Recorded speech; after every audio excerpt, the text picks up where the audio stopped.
حضرت موسیٰ علیہ السلام اور فرعون کے جادوگروں کا مقابلہ کیسے ہوا اور جادوگروں نے کس طرح حضرت موسیٰ علیہ السلام کے خدا پر ایمان لائے۔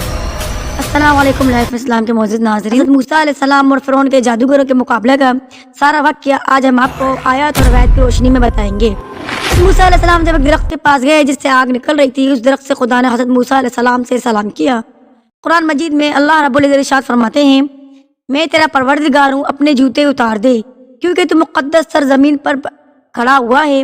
خدا نے حضرت موسیٰ علیہ السلام سے سوال کیا، اے موسیٰ، یہ تیرے دائیں ہاتھ میں کیا ہے؟ حضرت موسیٰ علیہ السلام نے جواب میں کہا، یہ لکڑی میرا عصا ہے، میں اس پر ٹیک لگاتا ہوں اور اس سے اپنی بھیڑوں کے لیے درختوں سے پتے جھاڑتا ہوں، اس کے علاوہ اس سے دوسرے کام لیتا ہوں۔ حضرت موسیٰ علیہ السلام سے کہا گیا کہ اپنے عصا کو زمین پر ڈال دو، چنانچہ حضرت موسیٰ علیہ السلام نے عصا کو پھینک دیا۔ اب کیا دیکھتے ہیں کہ وہ ایسا سام کی طرح تیزی سے حرکت کر رہا ہے۔ یہ دیکھ کر حضرت موسیٰ علیہ السلام ڈرے اور پیچھے ہٹ گئے، یہاں تک کہ مڑ کے بھی نہیں دیکھا۔ آواز قدرت آئی، واپس آؤ موسیٰ اور نہ ڈرو، تو امان میں ہے، اپنا ہاتھ اپنے گریبان میں ڈال اور باہر نکال۔ حضرت موسیٰ علیہ السلام نے جب گریبان میں ہاتھ ڈالا اور باہر نکالا تو سفید تھا اور چمک رہا تھا اور اس میں سے عجیب اور غریب روشنی آ رہی تھی۔ اس کے بعد حضرت موسیٰ علیہ السلام نے پھر آواز سنی جو کہہ رہی تھی کہ خدا کی طرف سے تجھے سلام ہو، اور یہ جو دلیلیں ہیں فرعون اور اس کے ساتھیوں کے مقابلے کے لیے دی جا رہی ہیں، کیونکہ وہ سب لوگ فاسق تھے اور ہیں۔ تمہارا کام ہے کہ انہیں جا کر نصیحت کرو اور راہ راست کی تبلیغ کرو، اور اگر وہ تمہاری بات نہ مانے تو ان سے جنگ کرو۔ حضرت موسیٰ علیہ السلام نے فرمایا، خداوند میرے لیے میرے خاندان میں سے میرے بھائی ہارون کو میرا وزیر اور مددگار قرار دے دے۔ خدا نے جب حضرت ہارون علیہ السلام کو بھی نبوت پر فائز کر دیا، اور یوں 3 دن کے بعد حضرت موسیٰ علیہ السلام حضرت ہارون علیہ السلام سمیت نکل پڑے۔ فرعون کے قصر تک پہنچنا بھی ایک مشکل کام تھا کیونکہ اس کی بے شمار رکاوٹیں تھیں۔ موسیٰ علیہ السلام اپنے عصا مارتے گئے اور دروازے کھلتے گئے اور آپ داخل ہوتے گئے۔ نہ درباروں کی ہمت پڑی کہ حضرت موسیٰ علیہ السلام کو روکے، اور نہ شیروں اور دیگر درندوں سے ہو سکا کہ درمیان میں حائل ہوں۔ آخر الامر آپ فرعون کے قصر تک پہنچ گئے۔ جب آپ فرعون کے قصر کے دروازے تک پہنچے، جو آپ نے ایک شخص کے ذریعے سے اندرون خانہ فرعون کو پیغام بھجوایا کہ میں دروازے پر آیا ہوں اور تیری ہدایت کے لیے آیا ہوں۔ ایک روایت میں یہ کہا جاتا ہے کہ ایک موچڑ مسخرے نے اندر یہ اطلاع پہنچائی تھی، کیونکہ فرعون کی وجہ سے کسی درباری کو یہ ہمت نہ تھی کہ فرعون کی خدائی کے خلاف کسی کا پیغام اس تک پہنچائے۔ مسخرے نے اندر جا کر کہا کہ اے فرعون، آج میں نے عجیب و غریب بات دیکھی ہے۔ فرعون نے پوچھا کہ تم نے کیا دیکھا ہے؟ مسخرے نے کہا، میں نے تیرے قصر کے دروازے پر 2 ایسے شخصوں کو دیکھا ہے جنہیں تیرے تک پہنچنے میں نہ شیر درندے حائل ہوئے اور نہ تیرے مضبوط دروازے حائل ہو سکے۔ اور وہ عجیب بات کہتا ہے۔ فرعون نے پوچھا، وہ کیا کہتا ہے؟ مسخرے نے کہا کہ حضور، وہ آپ کو اللہ کہنے کے بجائے کسی دوسرے اللہ کا ذکر کرتا ہے اور کہتا ہے کہ ہمارا خدا وہ ہے جس نے ہمیں اور فرعون کو اور ساری کائنات کو پیدا کیا ہے۔ یہ سننا تھا کہ فرعون آگ بگولا ہو گیا اور حکم دیا کہ دربار میں حامان اور دیگر ارکان موجود ہوں۔ جب دربار میں سب لوگ آپ کے پاس موجود ہوئے تو حضرت موسیٰ علیہ السلام اور حضرت ہارون علیہ السلام کو باہر سے اندر بلوایا اور حضرت موسیٰ علیہ السلام کو ڈانٹ کر کہا کہ تم کون ہو؟ حضرت موسیٰ علیہ السلام نے فرمایا کہ میں خدا کا بندوں میں سے ایک بندہ ہوں، اس نے مجھے خاک سے پیدا کیا اور آخری منزل بھی خاک کی قرار دی ہے۔ انہوں نے کہا کہ میں تمہیں پہچانتا ہوں اور تم سے پوچھنا چاہتا ہوں کہ تم کو ہو کیا گیا ہے اور تم کیا کر رہے ہو؟ اے موسیٰ، تمہیں شرم نہیں آتی کہ ابھی کل کی بات ہے کہ تم ہمارے گھر میں پرورش پا رہے تھے، پھر تم قتل کیا، پھر تم یہاں سے بھاگ کر روپوش ہو گئے، پھر مدین میں مزدوری کرنے لگے اور ایک شخص کی بکریاں چرانے پر ملازم ہو گئے، اور اب ایک عرصے کے بعد واپس آ کر بلند آواز سے دعویٰ کرنے لگے ہو اور میرے علاوہ کسی اور کو خدا کی خبر دے رہے ہو۔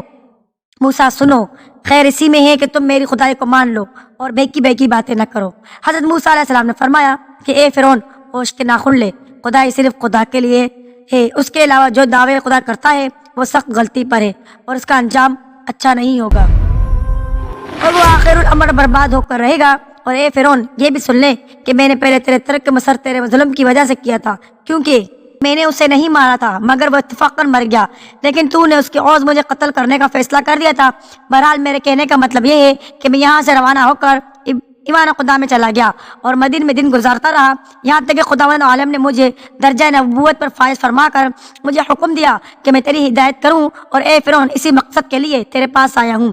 اور تو جسے کہتا ہے کہ وحدانیت کا اقرار کر، میری نبوت کو مان، بنی اسرائیل کو قید سے رہا کر دے اور ان پر مظالم سے باز آ، پھر پھر فرعون نے کہا کہ بس زیادہ باتیں نہ بناؤ ورنہ میں تمہیں قید میں ڈال کر قیدی بنا دوں گا اور پھر کبھی نہ چھوڑوں گا۔ حضرت موسیٰ علیہ السلام نے فرمایا کہ اے فرعون، بس خدا نے 400 سال تجھے ڈھیل دے چکا ہے، اب تیری ڈھیل کھینچنا چاہتا ہے۔ یہ کہہ کر آپ نے نبوت ثبوت میں اپنے عصا کو زمین پر ڈال دیا۔ عصا موسیٰ کا زمین پر پہنچنا تھا کہ وہ عظیم اژدہا بن گیا اور اس کے منہ سے آگ کے شعلے نکلنے لگے، اس کی آنکھیں انگارے کی طرح چمکنے لگی، اس کے ناک سے دھواں نکلنے لگا، منہ سے آواز نکلنے لگی۔ غرض یہ کہ ایسی صورت پیدا ہو گئی کہ سارے دربار میں ہلچل مچ گئی۔ اژدہا جس طرف رخ کرتا تھا ہر چیز جل کر خاکستر ہو جاتی تھی۔ بلاخر اس نے فرعون کی طرف رخ کیا۔ فرعون نے جو ہی اس کا رخ اپنی طرف دیکھا منہ کے بل گر پڑا اور فریاد کرنے لگا، جبکہ موسیٰ بچاؤ موسیٰ بچاؤ کہنے لگا۔ حضرت موسیٰ علیہ السلام نے باشار خداوندی عصا کو ہاتھ میں اٹھا لیا اور وہ پھر سے ڈنڈا بن گیا۔ روایت ہے کہ اس معجزے سے فرعون کو ہیبت ہو گئی اور ایک دن اس نے پوچھا کہ تم کیا باتیں کر سکتے ہو؟ حضرت موسیٰ علیہ السلام نے فرمایا کہ ہماری بات تو یہ ہے کہ خدا کی وحدانیت کا اقرار کر اور اس کی عبادت کے لیے سر جھکا، اور 4 باتیں جو تیرے لیے ذکر کر رہا ہوں یہ ہے: نمبر 1، ایک تجھے ہمیشہ کے لیے جوانی میسر ہو جائے گی۔ نمبر 2، تجھے ایسی بادشاہی مل جائے گی جسے کوئی چھین نہ سکے گا۔ نمبر 3، تجھے ایسی تندرستی دی جائے گی جس کے قریب بیماری بھٹک نہ سکے گی۔ نمبر 4، تجھے جنت نصیب ہو جائے گی۔ فرعون نے حضرت موسیٰ علیہ السلام کے جواب میں کہا کہ میں تمہاری ان باتوں پر اہل رائے سے مشورہ کروں گا۔ چنانچہ اس نے اپنی بیوی آسیہ سے سب سے پہلے مشورہ کیا۔ انہوں نے کہا کہ کون عاقل ایسا ہوگا جو موسیٰ کی بتائی ہوئی نعمتوں سے روگردانی کرے گا۔ اس کے بعد دیگر سرکاری عہدیداروں سے مشورہ کیا۔ انہوں نے کہا کہ آپ کسی کے سامنے سر جھکانے کا کوئی مطلب نہیں، عرصہ دراز سے لوگ تیرے سامنے سر جھکاتے رہے ہیں، اب اگر تو نے کسی کے سامنے سر جھکا دیا تو یہ بہت بڑی بات ہو جائے گی۔ اب رہے گی حضرت موسیٰ علیہ السلام کا مذکورہ چیزوں کے متعلق وعدہ، وہ یوں ہی ایک حصہ ہے، اس کی کوئی حقیقت نہیں۔ ان لوگوں نے کہا کہ حضرت موسیٰ علیہ السلام نے جو دربار میں ڈرامہ کیا ہے اس سے متاثر نہ ہو اور ان دونوں جادوگروں کا علاج کر اور ان کے کرتب کو ناکام بنا دے تاکہ یہ ہمیشہ کے لیے خاموش ہو جائے۔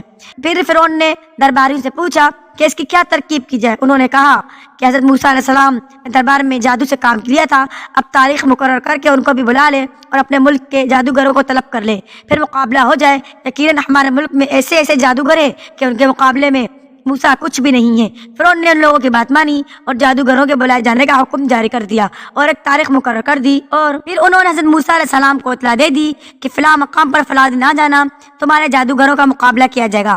ایک روایت میں ہے کہ جو مقام مہیا کیا گیا تھا اس کا نام اسکندریہ تھا۔ حضرت موسیٰ علیہ السلام کو اطلاع دینے کے بعد فرعون نے تیاری شروع کر دی اور یہ روایت ہے کہ 70,000 جادوگر سارے ملک سے طلب کیے گئے، پھر ان میں سے 1,000 منتخب کیے، پھر ان میں سے 80 کو منتخب کیا گیا۔ ان جادوگروں نے کہا کہ ہم اس مہم میں موسیٰ پر یقیناً غالب آئیں گے، اگر ہم غالب آ گئے ہمیں تیری طرف سے کیا ملے گا؟ فرعون نے کہا کہ ہم تم لوگوں کو سلطنت میں بڑے بڑے عہدوں پر فائز کریں گے۔ ایک روایت میں کہ فرعون سے یہ باتیں ان 4 بڑے جادوگروں نے کی تھی جن کے نام یہ ہیں: صابر، ہارون، حتو، مسعود۔ ان لوگوں نے فرعون سے یہ بھی کہا کہ ہم ہر حال میں موسیٰ سے جیت جائیں گے، لیکن اے فرعون، اگر ہمارے کرتب کامیاب نہ ہوئے تو پھر یہ سمجھ لینا کہ حضرت موسیٰ کا معاملہ خدائی معاملہ ہے۔ ابن عباس کا بیان ہے کہ فرعون نے جادوگروں کو جمع تو کر ہی لیا تھا، اس کے علاوہ مقام مرمہ میں جادوگروں کا اسکول قائم کیا ہوا تھا، ان کے استادوں کو بھی بلوا لیا اور سب نے مل کر حضرت موسیٰ علیہ السلام کی مخالفت میں زور لگایا۔ 1-2 بہت ہی بڑے جادوگر جو سگے بھائی تھے، جب وہ فرعون کا پیغام ان کے پاس پہنچا تو انہوں نے اپنی ماں سے کہا کہ فرعون نے موسیٰ سے مقابلے کے لیے ہم لوگوں کو بلائے ہیں، ہمیں ہمارے باپ کی قبر کا نشان بتا دو۔ چنانچہ ماں نے نشاندہی کر دی۔ ان دونوں نے جا کر قبر پر اپنے والد کا نام لے کر پکارا اور کہا کہ جو 2 شخص آئے ان کے پاس ایک عصا ہے جو ہر حال میں کامیاب رہتا ہے۔ ان لوگوں کے پاس نہ کوئی لشکر ہے، نہ کوئی ان کا بظاہر مددگار ہے، لیکن وہ صرف عصا کی مدد سے سب پر غالب رہتے ہیں۔ ہم اس لیے آئے کہ ہماری مدد کی جائے۔ قبر سے آواز آئی کہ تم اس کے عصا کو چرانے کی کوشش کرو اور یہ دیکھ لو اس پر تمہارا قبضہ ہو جاتا ہے یا نہیں۔ جبکہ وہ سوچتا ہے اگر تم وہاں پہنچ کر کامیاب ہو گئے تو پھر ہم حالات ٹھیک کر دیں گے، لیکن اگر اس کے سونے میں وہ عصا تمہارے قابو میں نہ آئے تو سمجھ لینا کہ خدائی بات ہے اور تم لوگ اسے مغلوب نہ کر سکو گے۔ یہ میں نے اس لیے کہا ہے کہ جادوگر کا جادو سونے کی حالت میں کام نہیں کرتا۔ وہ وہاں سے واپس آ کر وہاں پہنچے جہاں حضرت موسیٰ علیہ السلام سو رہے تھے۔